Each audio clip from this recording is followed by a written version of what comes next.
Hello বন্ধুরা, আমি ছোটোবেলা থেকে বাবু কাকুদের কাছে শুনে এসেছি দার্জিলিংয়ে টাইগার হিল নাকি অনেক সুন্দর। আজ তার প্রমাণ দেখতে পেলাম। এত সুন্দর টাইগার হিল, মনে হয় মেঘগুলো ভেসে আছে চোখের সামনে। এটা হলো ভোর 5:30টার সিনারি। আমরা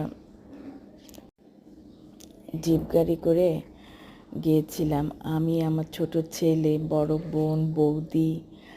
আমার বৌদি আবার গোপাল নিয়ে গিয়েছিল দার্জিলিংয়ে। দেখো কি সুন্দর কাঞ্চনজঙ্ঘা দেখা যাচ্ছে, এত সুন্দর। আমি ভুলতেই পারি না এই দৃশ্য, এই সিনারি।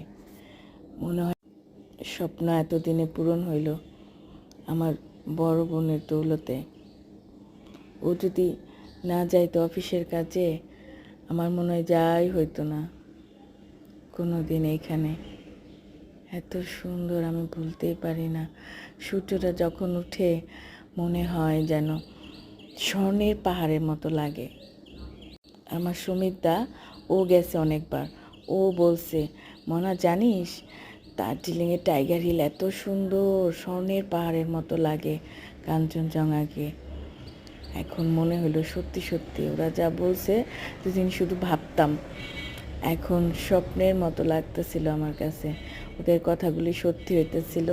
এত পর্যটক এখানে, এত মানুষের ভিড়, মানে সবাই শুধু ছবি তুলে এখানে গিয়া। এত ভোরে এত মানুষ এখানে শুধু এই দৃশ্য দেখার জন্য। উফ, কি যে স্বর্গীয় দৃশ্য এটা, বলার মতো না। আমাদের কাছে অনেক স্বর্গীয়, কারণ আমরা তো এই সিনারি দেখিই নেই কোনো দিন। দার্জিলিংয়ের আরও অনেক জায়গা আছে, রোপওয়ে আছে, টয় ট্রেন আছে, এগুলো তো কিছুই চড়তে পারি নাই। মানে এত তাড়াহুড়া করে গেছি পুজোর সময় গেছি না আমরা, কিছুই টিকিট পাই নাই, রোপওয়েও চড়তে পারি নাই, টয় ট্রেনের টিকিটও পাইনি দার্জিলিংয়ে গিয়া। আমরা শিলিগুড়িতে প্রথমে বোনের বাসায় গেছি, ওইখান থেকে